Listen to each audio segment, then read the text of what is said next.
days, I remember my friends in the square, they'd approach me and they would say to me, "You're going to forget us."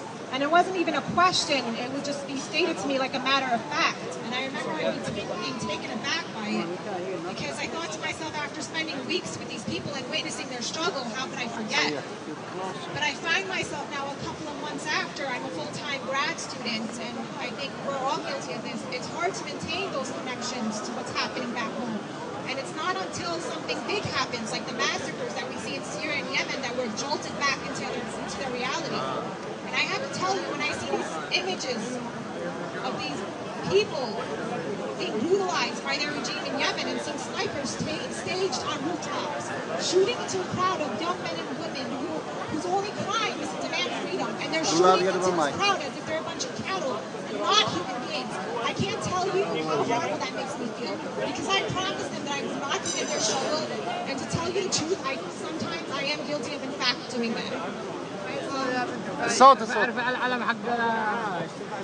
I think you can't have a discussion about Yemen without discussing Saudi's crucial role in repressing the peaceful movement in Yemen.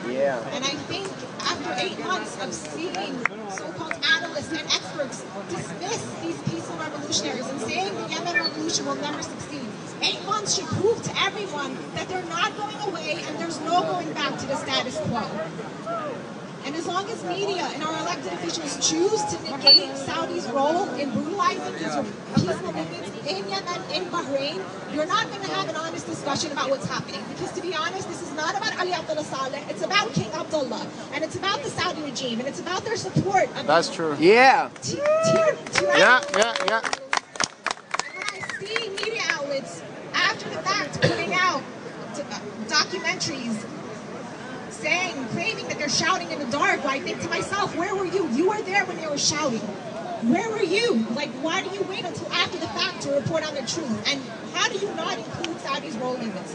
So I think in closing, I'm being told I have to go, we can't forget Saudi's crucial role. And I see this happening time and time again when I see Yemen being discussed. No mention of Saudi's role in repressing these peaceful movements is discussed. And I think we as Americans have the luxury here to take advantage of our freedoms, and we should put pressure on our elected politicians and on our media to stop supporting this poisonous relationship with Saudi Arabia. Because as long as we continue to do that, we're shooting ourselves in the foot.